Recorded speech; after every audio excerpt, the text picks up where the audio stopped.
So we've made it to the finale of Daryl Dixon season 1, but did it finish in style or did it go out with a whimper? The last episode ended just as a super walker was about to attack Daryl, and we do get straight into that battle at the start of this episode. However, just before, we do see Daryl's grandfather dead on the beach during the war, which sets up for the reveal later in the episode that he was in fact buried in France. To the fight, Daryl and the walker have a little run around, but Daryl gets the upper hand and finishes it off with a flagpole, but that is only round 1. Round 2 and Quinn enters the fray in what at first I thought was going to be a battle to the death between the two of them, but instead they get chained together and get ready to fight off 4 souped up walkers. 4 quickly becomes free as one of the walkers has a bad reaction to the serum in the way of his head exploding, showing that these aren't the finished article and more experiments will need to be done. And with the head exploding, who knows, maybe they could eventually make a whole walker explode and create a bomb walker as such.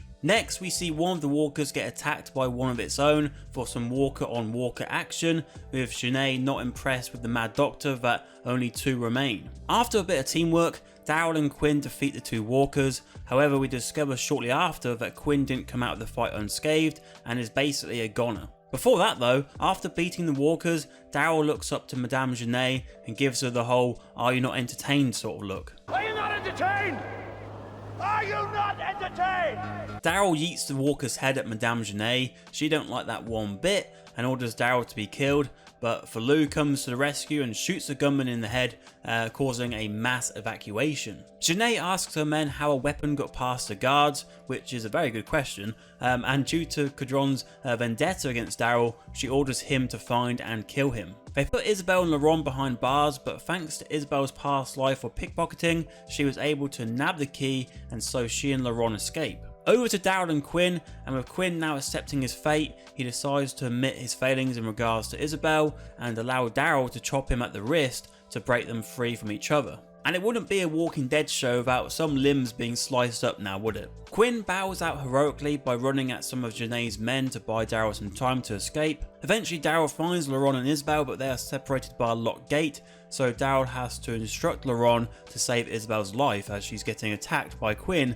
as a walker. After Daryl says to Laurent that God will forgive you, he takes down his walker daddy and saves Isabel. You may be thinking, damn, he turned quickly, but as we know with The Walking Dead, there is no set time and they've always gone with the best time to fit the plot in these situations. Later on, the group come together and Falou and Emile say their goodbyes, with Sylvie now rejoining Daryl, Isabel and Laurent as they finish the last part of their journey north. While in the truck, Sylvie asks Daryl if he's ever been in love, and he gives a standard Daryl look, but unfortunately we don't see if he gave any further response. They come to a stop as Daryl needs to fix his truck, and while doing so he reveals more about his upbringing to Isabel, including how his father, when he decided to be around, had him and Muriel take apart engines and put them back together, and if they couldn't then they got no dinner. It is interesting how easy it seems to be for Daryl to talk about his past with Isabel, because he's done it many times throughout the whole season, and whether he understands it or not, he certainly finds comfort in her. In this scene, this is also where we learn from Daryl about his grandfather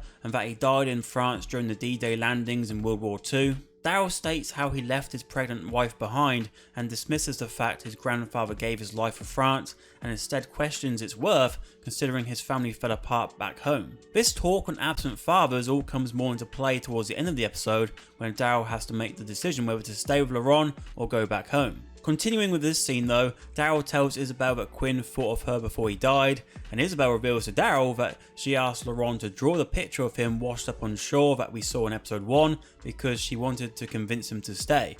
So yeah, that was not a premonition at all. When Daryl rolls from under the truck, he sees that Cadron and Genet's men have caught up with them. Isabel gets stabbed, and Cadron, with Daryl helpless and terrified on the floor, decides to abandon his whole revenge for his brother goal and instead shoots all the men and tells the group that they are a day's walk from the nest after picking up and taking the pocket watch with Mont Saint-Michel on it. Look, I can understand him not wanting to kill Laurent if he believes in him, that's fair enough, but to tell Daryl, not this time Dixon, after literally telling him today you die earlier in the episode, is a twist that doesn't feel earned, but instead it feels like an excuse to get the pocket watch to Genet so she has a way to discover the nest in season 2. So yeah, I've given the show plenty of praise over the weeks, but this was a load of nonsense. See, now that's some bullshit. They get to the nest and it does indeed appear to be a safe haven, with the leader Lo Sang giving a warm early impression as we find out he's actually from New Jersey. He asks what happened to Aslan, and Daryl is kind to say he just didn't make it, instead of saying, oh yeah, that dude, yeah, he got killed by a telephone pole.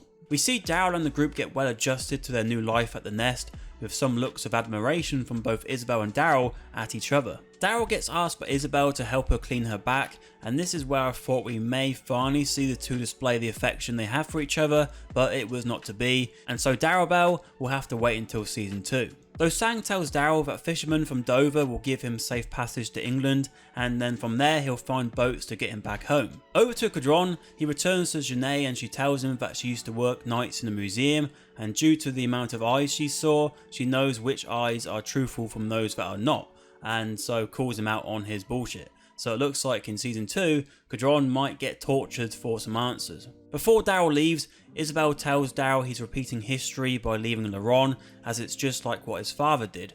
But in defense of Daryl, he was only there to do a job. I understand they built a bond and he helped Laron grow, but surely they should be accepting to the fact Daryl has others depending on him, because, you know, whether he leaves or stays, he's abandoning someone either way. Anyway, Daryl leaves a Rubik's Cube next to Laron while he sleeps and leaves the nest. We then get a touching moment when Daryl finds his grandfather William Dixon's grave. Here, Daryl is able to let out some emotion, which not only is good for him in this specific situation, but also overall with him leaving Laron and Isabel, he has kept that mostly bottled up. Daryl sees the boat and then a load of walkers appear out of nowhere, so he goes to town on them, and as he gets onto the beach, he hears Laron calling out to him. He looks back to the assumed vision of Laron as he questions whether to stay or go. The U2 song Seconds starts to play, and I thought that was a very good choice for this moment, and I always enjoy to see The Walking Dead use music when they can. The song transitions into the final scene of season 1, which includes the reveal of Carol. After following this biker on the road, she gets the answers she needs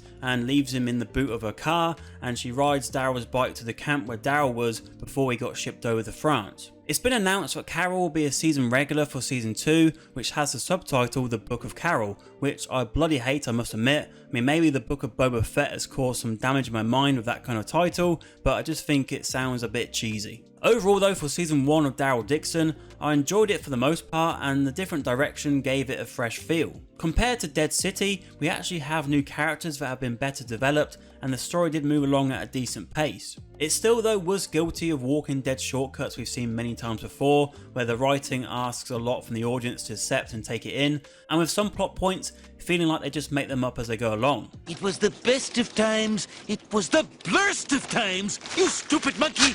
Daryl has shown more of himself and his past in this series, which I was happy to see, and yeah, there are similarities to The Last of Us, but it wasn't a straight up copy like many feared. For season 2, I'm really interested to see how they develop the different walkers further, and also how Carol gets herself reunited with Daryl. I think we will eventually see the story take place in the UK, which I am personally very excited about, and I reckon it could take some time to really see the true outcome of Laron as the Messiah, as there's been some teasing, but to be honest, I don't think the creators are even sure themselves yet the direction they want to take with him. Next up for the Walking Dead universe, we have the end of Fear the Walking Dead, and I will cover the final 6 episodes, and hopefully it ends on a high after being a largely disappointing show. Recently we had a new teaser for The Ones Who Live, which is coming next February, and I am so ready to see Rick and Michonne again. I have really high hopes for that show, and with Daryl Dixon we've seen Daryl be more him, including swearing much more for example, and I hope we get that as well in The Ones Who Live, and really get a proper savage Rick Grimes. Anyway, on Daryl Dixon, what are your thoughts on the finale and the season overall?